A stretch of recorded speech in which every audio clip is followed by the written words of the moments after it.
Hello friends, कैसे हो आप सभी। राधे राधे। स्वागत है आपका एनपी फार्मा एकेडमी में। आज की अपनी क्लास रहने वाली है फार्माकोग्नोसी की, और फार्माकोग्नोसी में सेकेंडरी मेटाबोलाइट्स की जो कंटिन्यू अपनी क्लासों का जो रूटीन चल रहा था वो कंटिन्यू है।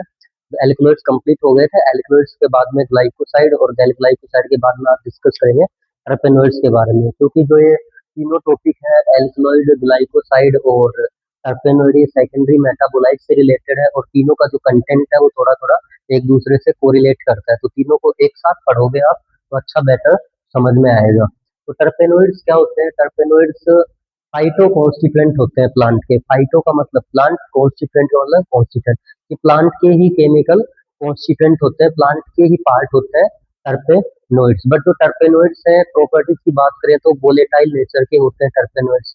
टर्पेनोइड्स में फ्रेग्रेंस भी होती है, ओडर, फ्रेग्रेंस और फ्लेवर, और वोलेटाइल इन नेचर के होते हैं। टर्पेनोइड्स रूम टेम्परेचर पर इवापरेट होते हैं, एरोमेटिक होते हैं, और पेपर के ऊपर परमानेंट स्पॉट नहीं छोड़ते हैं। वो आगे प्रॉपर्टीज पढ़ेंगे जब मैं थोड़ा सा और एक्सप्लेन कर दूंगा। एक बार आप डेफिनेशन देखो। Terpenoids are the phytoconstituent which are derived from two or more isoprene unit. ये टर्पेनोइड्स प्लांट के कॉन्स्टिट्यूएंट होते हैं जिनका फॉर्मेशन दो या दो से ज्यादा आइसोप्रीन यूनिट से हुआ है। और आइसोप्रीन यूनिट क्या होती है? मोलिकुलर फॉर्मूला होता है आइसोप्रीन यूनिट का C5H8, कि 5 कार्बन और 8 hydrogen, known as isoprene unit. तो ये एक एक आइसोप्रीन यूनिट है। तो ऐसी दो या दो से ज्यादा आइसोप्रीन यूनिट से फॉर्मेशन होता है टर्पेनोइड्स का। आपको इतना याद रखना है बस, कि जो टर्पेनोइड्स हैं वो प्लांट के कॉन्स्टिट्यूएंट होते हैं, दो या दो से ज्यादा आइसोप्रीन यूनिट से बनते हैं। और आइसोप्रीन यूनिट क्या होती है? C5H8, ये फॉर्मूला लिखना है बस। नेक्स्ट क्या याद करना है? Terpenoids are the hydrocarbons plant as well as their oxygenated, hydrogenated and dehydrogenated derivatives। कि टर्पेनोइड्स क्या होता है? हाइड्रोकार्बन प्लांट्स, की जिन प्लांट्स में हाइड्रोजन और कार्बन दोनों प्रेजेंट, कि टर्पेनोइड्स प्लांट से ऑब्टेंड करेंगे। टर्पेनोइड्स में हाइड्रोजन भी प्रेजेंट होंगे और कार्बन भी प्रेजेंट होंगे, और या फिर इनके ऑक्सीजनेटेड डेरिवेटिव होंगे, कि ऑक्सीडेशन हो जाए फिर टर्पेनोइड्स का फॉर्मेशन हो, या फिर डी ऑक्सीजनेटेड डेरिवेटिव होंगे, ऑक्सीजनेटेड और हाइड्रोजनेटेड एंड डिहाइड्रोजनेटेड। कि मान लो प्लांट का कोई पर्टिकुलर पार्ट है, टर्पेनोइड्स प्लांट से ही ऑब्टेंड करते हैं, तो प्लांट का ऑक्सीडेशन हो तब टर्पेनोइड्स का फॉर्मेशन हो पर्टिकुलर पार्ट का, या फिर मतलब हाइड्रोजन का ऐड होना, हाइड्रोजनेशन, हाइड्रोजन का रिमूव होना, डिहाइड्रोजनेशन। फॉर्मूला क्या होगा हाइड्रोकार्बन का? C5H8N। एन का मतलब है नंबर ऑफ आइसोप्रीन यूनिट। ये एक आइसोप्रीन यूनिट है। ये क्या है? N number of isoprene unit की। और आइसोप्रीन यूनिट जुड़ती जाएंगी। जैसे जैसे आइसोप्रीन यूनिट जुड़ेंगी तैसे तैसे क्या है, जो क्लासिफिकेशन है टर्पेनोइड्स का, वो आइसोप्रीन यूनिट के बेस पे ही होगा। तो जो क्लासिफिकेशन है वो आगे बढ़ता जाएगा। तो जैसे कि एक आइसोप्रीन यूनिट है तो एक को क्या बोलेंगे? मोनो। लेकिन मोनो में कितनी आइसोप्रीन यूनिट होंगी? दो। थोड़ा सा यहाँ पे क्या है कि एक कंडीशन अप्लाइड करनी है। याद कैसे करोगे? इतना तो क्लियर हो गया कि C5H8 जो आइसोप्रीन यूनिट है इससे टर्पेनोइड का फॉर्मेशन होगा। फॉर्मेशन कैसे होगा? ये एक आइसोप्रीन यूनिट है, एक को होमो बोलना चाहिए, लेकिन होमो नहीं बोल के क्या बोलेंगे? डाई बोलेंगे। तो दो को क्या बोलेंगे? चार बोलेंगे। चार को क्या बोलोगे? आठ बोलोगे। और सेस्टू टर्पेनोइड्स को बोलोगे कितना? तीन बोलोगे। अब देखते हैं प्रॉपर्टीज ऑफ टर्पेनोइड्स। एल्कलॉइड्स की प्रॉपर्टीज में इसमें देखो, most of the terpenoids are colourless. ये वाला पॉइंट एल्कलॉइड में भी आपने किया था क्लियर, कि एल्कलॉइड्स क्या होते हैं? मोस्टली कलरलेस होते हैं, लेकिन कुछ का कलर होता है। यही पॉइंट किसमें था? ग्लाइकोसाइड में भी था, कि ग्लाइकोसाइड कलरलेस होते हैं लेकिन कुछ का कलर होता है। यही पॉइंट किसमें? टर्पेनोइड्स में। तभी तो मैं बोल रहा था कि टॉपिक है ना आगे पीछे है, तो एक साथ इनको कंटिन्यू फिनिश कर लेते हैं, कि कंफ्यूजन क्रिएट ना हो। आप क्या करो, इसमें कंपेयर करके पढ़ सको। तो कलरलेस सब्सटेंस होते हैं। दूसरा मैंने बताया था fragrant liquid which are thin than water and volatile with steam. कि जो टर्पेनोइड्स होते हैं, टर्पेनोइड कैसे सब्सटेंस होंगे? Fragrant liquid. टर्पेनोइड्स में फ्रेग्रेंस आती है, खुशबू आती है। और वाटर की कंपेयर में क्या होते हैं? थीन होते हैं, लाइट होते हैं, पतले होते हैं, एंड वोलेटाइल विद स्टीम। और क्या है कि एयर में खुला छोड़ने पर उड़ जाते हैं, इवापरेट हो जाते हैं, स्टीम बन के इवापरेट हो जाते हैं। तो दो पॉइंट क्लियर हो गए होंगे में भी, कि फर्स्ट तो टर्पेनोइड कलरलेस होते हैं, और दूसरा क्या है? वाटर की कंपेयर में पतले होते हैं, थीन होते हैं, लाइट होते हैं, और एयर में खुला छोड़ने पर रूम टेम्परेचर पर इवापरेट हो जाता है। फिर क्या है, few of them are solids. Few of them solid मतलब क्या है, जो टर्पेनोइड्स है वो सारे क्या होते हैं, लिक्विड होते हैं। ये पॉइंट एक अलग है। एल्किड और ग्लाइकोसाइड क्या थे, सॉलिड थे, कुछ में लिक्विड थे। टर्पेनोइड क्या होते हैं, लिक्विड होते हैं, लेकिन कुछ क्या है, सॉलिड है। तो कुछ का मतलब क्या है, एक याद रखना है, कैम्फर। कैम्फर जो कपूर होता है, कपूर क्या होगा, सॉलिड होगा, बट वोलेटाइल नेचर का होता है, और इसमें आता है, टर्पेनोइड्स कैटेगरी में आता है। सोल्युबिलिटी की बात करें तो ऑयल है टर्पेनोइड्स, तो ऑयल है तो वाटर में सोल्यूबल नहीं होगा। Solubility, soluble in inorganic solvent and insoluble in water. तो सोल्युबिलिटी भी देखी थी एल्कलॉइड की, कि साल्ट तो सोल्यूबल हो रहे थे वाटर में, बेस नहीं हो रहे थे। और ग्लाइकोसाइड है तो ग्लाइकोसाइड में ग्लाइकोसाइड सोल्यूबल हो रहा था, और एग्लाइकोन पार्ट नहीं हो रहा था। इसमें क्या है, वाटर में सोल्यूबल नहीं होंगे और इनऑर्गेनिक सॉल्वेंट में सोल्यूबल होंगे। ऑयल है, थोड़ा सा कॉमन सेंस लगाना है कि टर्पेनोइड्स वोलेटाइल ऑयल है, तो ऑयल कभी वाटर में सोल्यूबल नहीं होता। अब देखो ऑप्टिकल रोटेशन की बात करें तो मोस्टली, सभी तो नहीं लेकिन जो मोस्टली टर्पेनोइड्स है वो क्या होंगे, ऑप्टिकली एक्टिव होंगे। तो ये वाला पॉइंट क्या तीनों में ही था, एल्कलॉइड में भी, ग्लाइकोसाइड में भी, और उसमें टर्पेनोइड्स में भी आएगा। मैं दोबारा रिपीट कर देता हूँ कि ऑप्टिकली एक्टिव का मतलब क्या है, कि जो प्लेन पोलराइज लाइट है वो सैंपल के ऊपर आप अप्लाई करोगे तो प्लेन पोलराइज लाइट को रोटेट करवा दे वो ऑप्टिकल एक्टिव कंपाउंड, और पूरी प्रोसेस को क्या बोलेंगे, ऑप्टिकल रोटेशन बोलेंगे। ठीक है। उसके बाद में थोड़ी सी कुछ प्रॉपर्टीज और देख लो, कि जो टर्पेनोइड्स हैं, टर्पेनोइड्स को आप रूम टेम्परेचर पर खुला रखोगे तो इवापरेट हो जाएंगे। अगर पेपर है, पेपर पे बिखर गया तो पेपर पे परमानेंट स्पॉट नहीं छोड़ता है। जैसे मान लो पेट्रोल है, पेट्रोल पेपर पे बिखर गया, थोड़ी देर के लिए पेपर क्या होगा, मॉइस्चर कंटेन हो जाएगी, पेपर के अंदर गीला हो जाएगा, बट जैसे ही उड़ जाएगा तो वापस से कोई धब्बा बनेगा क्या, नहीं बनेगा। लेकिन मस्टर्ड ऑयल है, मस्टर्ड ऑयल बिखर जाएगा तो क्या बनेगा, स्टेन बनता है, तो वो क्या है, परमानेंट स्पॉट छोड़ता है पेपर पे। लेकिन जो वोलेटाइल ऑयल है वो पेपर पे परमानेंट स्पॉट नहीं छोड़ते, रूम टेम्परेचर पर इवापरेट होते हैं, एरोमेटिक होते हैं, सारे लिक्विड फॉर्म में होते हैं, ऑप्टिकली एक्टिव होते हैं, वाटर में सोल्यूबल होते नहीं है। इनऑर्गेनिक सॉल्वेंट में क्या है, सारे के सारे सोल्यूबल होते हैं, और फ्रेग्रेंस लिक्विड होते हैं, इसमें खुशबू भी आती है। इनका यूज इसीलिए क्या है, परफ्यूम बनाने के लिए भी किया जाता है, साबुन के लिए भी किया जाता है, और फार्मास्यूटिकल इंडस्ट्री में भी यूज होता है। अब नेक्स्ट देखते हैं क्लासिफिकेशन ऑफ टर्पेनोइड्स। आ जाओ भाई, स्टार्ट करते हैं। तो टर्पेनोइड्स का क्लासिफिकेशन किस बेस पे होगा, जो आइसोप्रीन यूनिट है इन्हीं से फॉर्मेशन होता है। हमने स्टार्टिंग में पढ़ा था कि आइसोप्रीन यूनिट से टर्पेनोइड का फॉर्मेशन होगा, और आइसोप्रीन यूनिट होगी C5H8। तो एक आइसोप्रीन यूनिट है, मैंने क्या बोला, दो या दो से ज्यादा आइसोप्रीन यूनिट होती है। तो टर्पेनोइड का क्लासिफिकेशन कैसे याद करोगे, first of all homo hemi terpenoids, hemi terpenoids, hemi terpenoids. देखो मोनो, मोनो का मतलब एक होता है, आप ऐसे सोचोगे कि मोनो का मतलब एक है तो उसमें एक आइसोप्रीन यूनिट होगी, नहीं। इसमें थोड़ा सा क्या करना है, एक ट्रिक लगानी है, बस थोड़ा सा याद रखना है कि मोनो का मतलब जहां एक होगा उसका डबल मान के चलेंगे बस।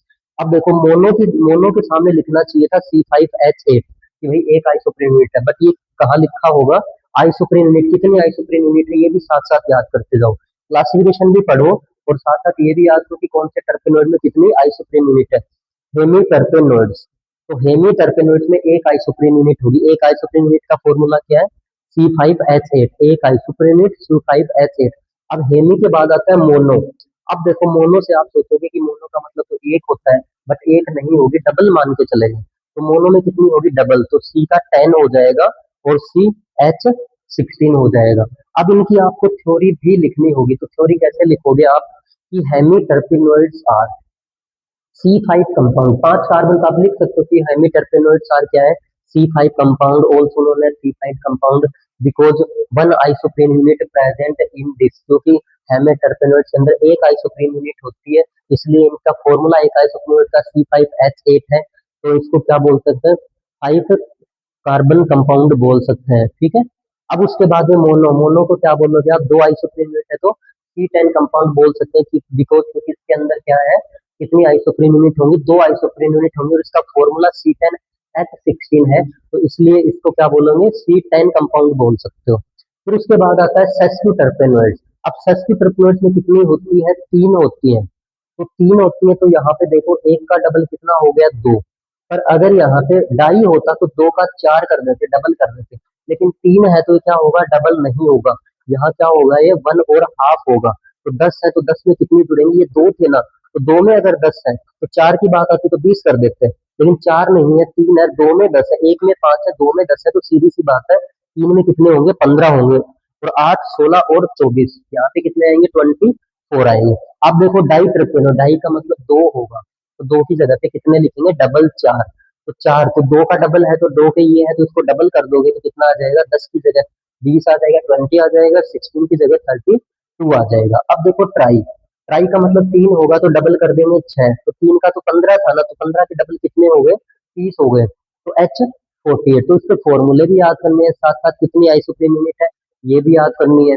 टेट्रा ट्रिपल, टेट्रा का मतलब 4 होगा तो 4 का दुगना कितना हो गया, 8, तो 4 के कितने थे, 20 थे तो 40 हो गए, और 32 के कितने हो गए, 64 हो गए। अब ये क्या है, पोली टर्पनेट, पोली का मतलब क्या है कि ये एक आइसोप्रीन यूनिट है, और एन का मतलब और आइसोप्रीन आगे आगे जुड़ते रहेंगे। तो पोली टर्पनेट्स में क्या है कि अब इसका कोई फिक्स फॉर्मूला तो है नहीं, C5H8N लिख दिया, क्योंकि एन क्या है, नंबर ऑफ आइसोप्रीन यूनिट को रिप्रेजेंट करेगा, तो फिक्स फॉर्मूला नहीं, तो इसका एग्जांपल लिख दिया कि एन रबर, कि जो गुना एन रबर वगैरह होते हैं वो क्या है, पोली टर्पेनोइड्स होते हैं, ठीक है। अब नेक्स्ट देखते हैं कि टर्पेनोइड्स के लिए कौन सा टेस्ट करते हैं, तो टर्पेनोइड्स के लिए कौन सा टेस्ट करेंगे, आइडेंटिफिकेशन टेस्ट, साल्कोस्की टेस्ट करते हैं टर्पेनोइड्स के लिए, ओके। टर्पेनोइड्स के लिए साल्कोस्की टेस्ट करेंगे। अब देखते हैं टर्पेनोइड्स का आइसोलेशन, एक्सट्रैक्शन, या तो आइसोलेशन और एक्सट्रैक्शन एक ही बात है, कि टर्पेनोइड्स को प्लांट से कैसे अलग करते हैं, या टर्पेनोइड्स का एक्सट्रैक्शन कैसे करते हैं, आइसोलेशन और एक्सट्रैक्शन मेथड ऑफ टर्पेनोइड्स। तो आइसोलेशन और एक्सट्रैक्शन मेथड टर्पेनोइड्स के कौन कौन से हैं, पहला है एक्सप्रेशन मेथड, दूसरा होगा स्टीम डिस्टिलेशन मेथड, तीसरा होगा सोलवेंट एक्सट्रैक्शन, चौथा होगा मैसरेशन, और पांचवा कौन सा होगा, एब्जॉर्प्शन इन प्यूरिफाइड फैट। ये वाला क्वेश्चन कई बार पूछते हैं कि एब्जॉर्प्शन इन प्यूरिफाइड फैट या इनफ्लोरेज मेथड कौन से मेथड का नाम है, एब्जॉर्प्शन इन प्यूरिफाइड फैट को इनफ्लोरेज मेथड बोलते हैं। अब इससे एक क्वेश्चन और भी ध्यान रखना है आपको कि एक्सट्रैक्शन क्या होता है। एक्सट्रैक्शन एक प्रोसेस है जिसके अंदर क्या करते हो आप, एक्टिव केमिकल कॉन्स्टिट्यूएंट को क्या करते हो, एक्सट्रैक्ट आउट करते हो, अलग करते हो प्लांट से पर्टिकुलर सॉल्वेंट का यूज करके, नोन एज एक्सट्रैक्शन। आप कैसे लिख रहे हो कि extraction is a process in which we separate out the particular chemical constituent of plant या फिर excrete out the crude drugs from the plant with the help of a particular solvent known as extraction process। तो extraction process क्या है, इन method का use करके drug से जो chemical constituent है उनको एक्सट्रैक्ट आउट कर सकते हैं। नाम से पता चल रहा है एक्सप्रेशन, एक्सप्रेशन का मतलब क्या है, प्रेशर अप्लाई करके, फिर दूसरा स्टीम अप्लाई करके, स्टीम डिस्टिलेशन, ये वाला मेथड इंपॉर्टेंट है, सीधा सीधा बड़ा नंबर 5 नंबर का या 3 नंबर का क्वेश्चन भी पुटअप हो सकता है विद डायग्राम। तीसरा सोलवेंट एक्सट्रैक्शन, सोलवेंट का यूज करके। चौथा मैसरेशन मेथड, इसमें कोर्स पाउडर काम में लेंगे, ठीक है। तो और पांचवा एब्जॉर्प्शन इन प्यूरिफाइड फैट। अब एक एक करके सारे मेथड्स को समझेंगे। पहला है एक्सप्रेशन मेथड, एक्सप्रेशन मेथड में क्या काम में लेंगे,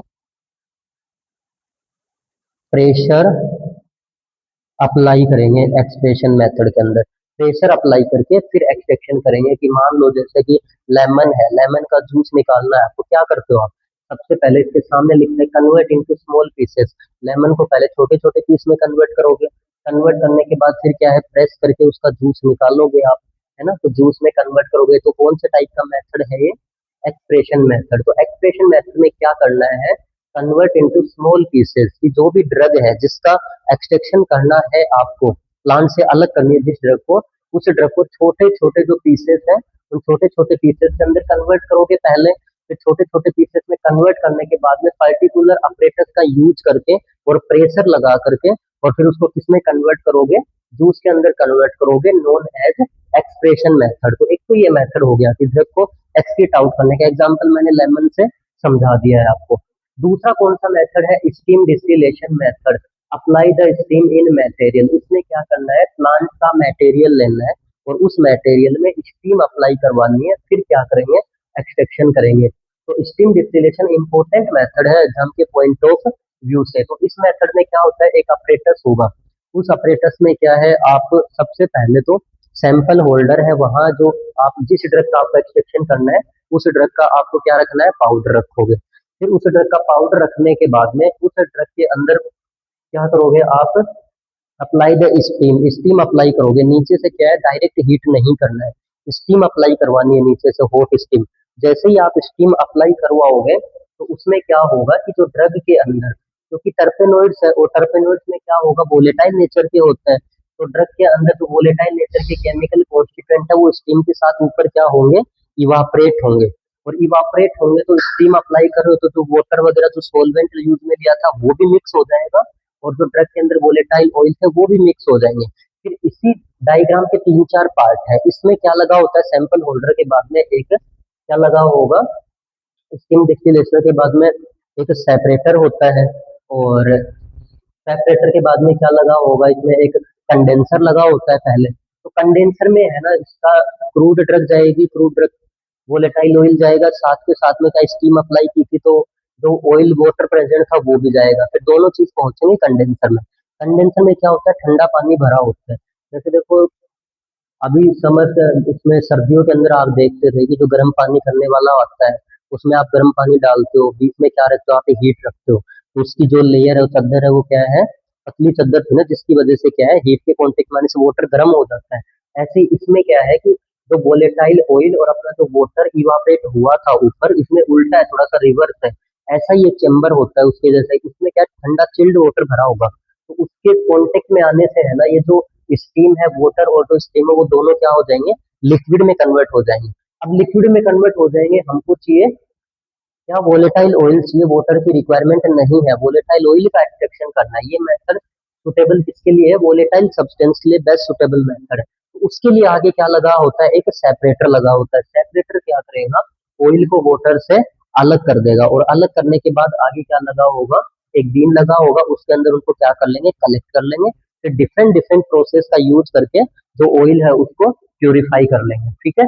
उसके बाद तीसरा मेथड आता है solvent extraction method, use alcohol. और ये स्टार्टिंग वाली जो क्लास थी उसमें भी बताया था मैंने कि एक्सट्रैक्शन करने के लिए मोस्टली सोलवेंट कौन सा काम में लेते हैं, एल्कोहल, और एल्कोहल में भी कौन सा एल्कोहल, इथाइल एल्कोहल का यूज करेंगे। इसमें क्या करना है कि ड्रग है, ड्रग का पाउडर लेना या पर्टिकुलर कोई भी पार्ट लिया ड्रग का, पर्टिकुलर पार्ट लेने के बाद उसमें क्या करना है, एल्कोहल ऐड करना है, as a solvent alcohol add करेंगे। और एल्कोहल ऐड करने के बाद में जो एल्कोहल है वो सोलवेंट में क्या कर जाएगा, पेनेट्रेट कर जाएगा, जिस प्रोसेस को अपन क्या बोलते हैं, डिफ्यूजन बोलते हैं। तो जो एक्सट्रैक्शन प्रोसेस है वो किस पे डिपेंड करती है, डिफ्यूजन पे डिपेंड करती है। कि मान लो कोई ड्रग है, ड्रग के अंदर सोलवेंट ऐड कर दिया, अब ड्रग के जो पार्टिकल्स है उसके अंदर वो सोलवेंट कितना जा पाता है, कितना इंट्रैक्ट कर रहा है, जितना अंदर सोलवेंट जाएगा ड्रग के पार्टिकल में, उस प्रोसेस को बोलते हैं डिफ्यूजन। तो डिफ्यूजन जितना बेटर होगा, एक्सट्रैक्शन उतना ही बढ़िया होगा, उतने ही उसके ड्रग के जो केमिकल कॉन्स्टिट्यूएंट है वो बाहर निकलेंगे, और जो सोलवेंट है उसके अंदर मिक्स हो जाएंगे। मिक्स होने के बाद फिर डिफरेंट डिफरेंट प्रोसेस का यूज करके, टेक्निक्स का यूज करके फिर उनको प्योर कर लेंगे और सेपरेट आउट कर लेंगे। उसके बाद चौथा मेथड आता है मैसरेशन मेथड। अब मैसरेशन मेथड में क्या करते हैं, कोर्स पाउडर यूज करते हैं। इस मेथड में भी सोलवेंट का यूज करेंगे, क्योंकि एक्सट्रैक्शन करने के लिए सोलवेंट का यूज करना पड़ेगा। अगर वो एक्सट्रैक्शन कर रहे हैं ड्रग का, और ड्रग का नेचर ऐसा है कि वाटर में सोल्यूबल होती है ड्रग, तो as a water solvent water का यूज कर सकते हैं।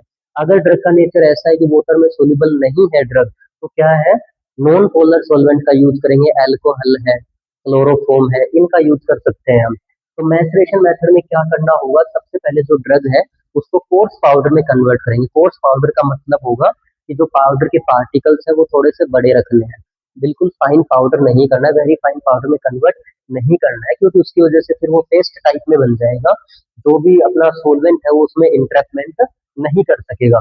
तो मैसरेशन मेथड में फर्स्ट ऑफ ऑल ड्रग को कोर्स पाउडर में कन्वर्ट करना है।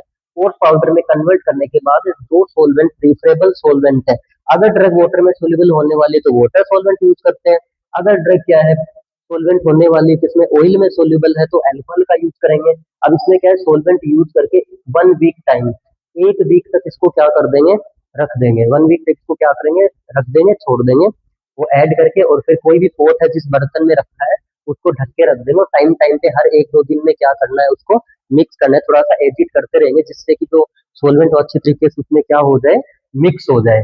फिर 1 वीक के बाद में उसको ओपन करेंगे, ओपन करने के बाद फिर क्या करना है, उसको फिल्टर आउट कर लेंगे। लास्ट वन मेथड अपना आता है absorption in purified fat. Question पूछा गया था कि इन फ्लूरेंस मेथड का दूसरा नाम क्या है? Absorption in purified fat. नाम से पता चल रहा है एब्जॉर्प्शन होगा इसमें, और प्यूरिफाइड फैट का यूज करेंगे। इसमें क्या होता है कि एक ग्लास की हॉट प्लेट होती है, ग्लास की हॉट प्लेट के ऊपर कोई भी है ना फैट लेंगे। फैट मतलब मान लो कि फिश है, फिश की क्या ले ली आपने, फिश का कोई भी पार्ट ले लिया मछली का, वो क्या है? एक फैट है। उस फैट को उस प्लेट के ऊपर आप रखोगे तो वो फैट क्या होगा? हीट होगा, गर्म होगा। तो उसके अंदर जो फिश के अंदर शार्क फिश है या फिर कोड फिश है, उसमें विटामिन भी प्रेजेंट होंगे।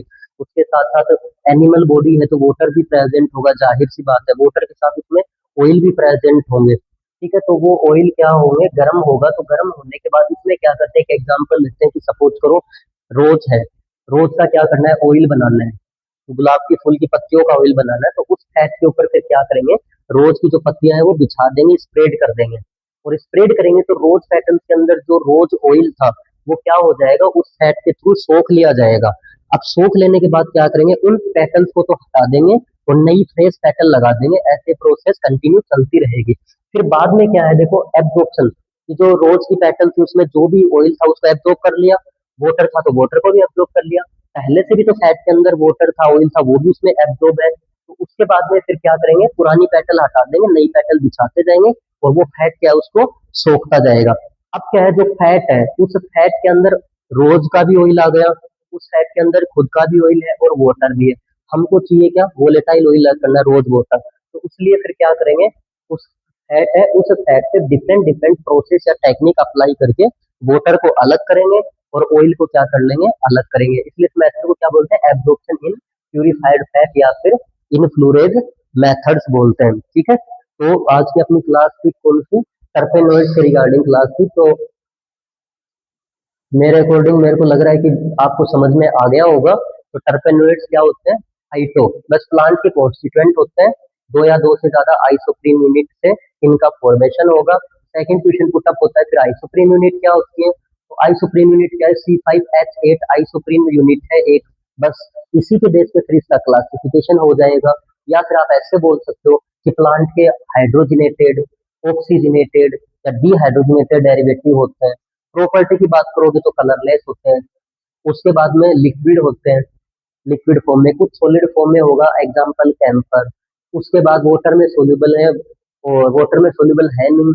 वोलेटाइल ऑयल में क्या होते हैं? सोल्यूबल होते हैं। वाटर की कंपेयर में थीन होते हैं, लाइट होते हैं, रूम टेम्परेचर पर इवापरेट होते हैं, एरोमेटिक होते हैं, फ्रेग्रेंस होती है, और फ्लेवर होता है इनके अंदर। इसीलिए परफ्यूम बनाने के लिए कॉस्मेटिक इंडस्ट्री में, मेडिसिनल प्लांट ड्रग ऑब्टेन करते हैं तो मेडिकल इंडस्ट्री में भी यूज होगा।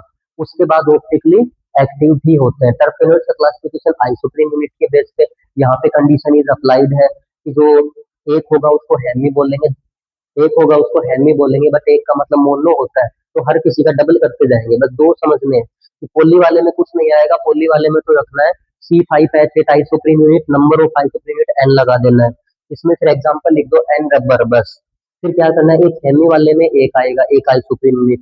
सेस्की वाले में तीन आएंगी बस। फिर दो का चार कर देना है, एक का दो कर देना है, तीन का छह कर देना है, चार का आठ कर देना है। फिर उसके बाद में आइडेंटिफिकेशन टेस्ट देखा। आइडेंटिफिकेशन टेस्ट किसके लिए करते हैं? साल्कोस की टेस्ट करते हैं टर्पेनोइड्स के लिए। आइडेंटिफिकेशन एक एक नंबर के क्वेश्चन इतने ही है। एक तो आइसोप्रीन यूनिट का फॉर्मूला याद रख लो। एक क्या होते हैं? वोलेटाइल कॉन्स्टिट्यूएंट होते हैं, दो क्वेश्चन। तीसरा फिर क्या है? प्लांट के कॉन्स्टिट्यूएंट हाइड्रोजनेटेड, ऑक्सीजनेटेड, ऐसे आ जाए क्वेश्चन तो टर्पेनोइड करके आना आपको। फिर लिक्विड फॉर्म में होते हैं सारे, एक को छोड़ के कैंपर कपूर है वो सॉलिड फॉर्म में होगा। उसके बाद क्या है? मोनो टर्पेनोइड के थोड़े फॉर्मूले याद रखने हैं। फिर आपको याद रखना है साल्कोस की टेस्ट करते हैं टर्पेनोइड के लिए। फिर एक्सट्रैक्शन की डेफिनेशन याद रखनी है, कई बार डेफिनेशन पूछते हैं।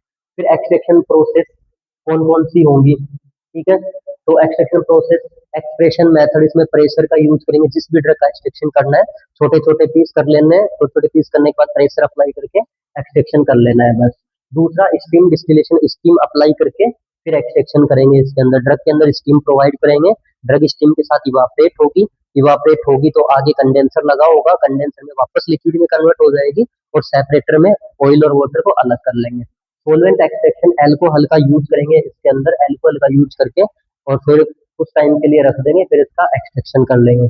मैसरेशन मेथड में कोर्स पाउडर में कन्वर्ट करना है ड्रग को। कोर्स पाउडर में कन्वर्ट करने के बाद पर्टिकुलर सोलवेंट यूज लेना ही है, मेथड परफॉर्म करने के लिए उसके साथ साथ 1 वीक तक उसको रख देना है, ऐसे ही टाइम टाइम पे एडिट और मिक्स करते रहना है। उसके बाद क्या है कि जो एब्जॉर्प्शन इन प्यूरिफाइड फैट, इसी मेथड का दूसरा नाम क्या है, इनफ्लोरेट मेथड भी बोलते हैं। एक एग्जांपल बता दिया कि जैसे कि रोज ऑयल निकालना हो, तो रोज ऑयल की जो पेटल्स है, पत्तियां है, वो रोज की गुलाब के फूल की पत्तियां हैं, वो फैट के ऊपर बिछा देंगे। फैट के नीचे से हीट करेंगे तो फैट गर्म होगा, तो पत्तियों का जो कस है वो उस फैट के अंदर चला जाएगा। अब फैट का कंटेंट भी फैट के अंदर प्रेजेंट है, फुल लीफ का कंटेंट भी प्रेजेंट है, तो तीन चार चीजें उसी में प्रेजेंट होगी। फिर उनको सेपरेट आउट कर लेंगे, अलग अलग टेक्निक्स का यूज करके क्या करेंगे, सेपरेट आउट कर लेंगे। और एक्सट्रैक्शन प्रोसेस उतनी ही ज्यादा बेटर होगी जितना कि मतलब क्या है, डिफ्यूजन बेटर हो पाएगा। कि जितना जो भी सॉल्वेंट यूज करें एक्सट्रैक्शन करने के लिए, वो सॉल्वेंट जितना ज्यादा जो ड्रग है, उस ड्रग के पार्टिकल्स है या फिर प्लांट का जो मटेरियल है, उस प्लांट के मटेरियल में जितनी ज्यादा इंट्रैपमेंट करेगी, प्लांट के मटेरियल के अंदर तक जाएगी, वो सॉल्वेंट जाएगा जितना, उतना ही ज्यादा क्या होगा, एक्सट्रैक्शन बेटर होगा। जो कि क्या है, उस प्रोसेस को क्या बोलते हैं, डिफ्यूजन। तो जितना ज्यादा बेटर डिफ्यूजन होगा, उतना ही ज्यादा बेटर क्या होगा, एक्सट्रैक्शन होगा। तो आज की क्लास मेरे को उम्मीद आपको समझ में आ गई होगी। अगर आपको आज की क्लास अच्छी लगी हो तो एनपी फार्मा एकेडमी को सब्सक्राइब जरूर करना और बेल आइकन दबाना मत भूलना। Thank you. Have a nice day.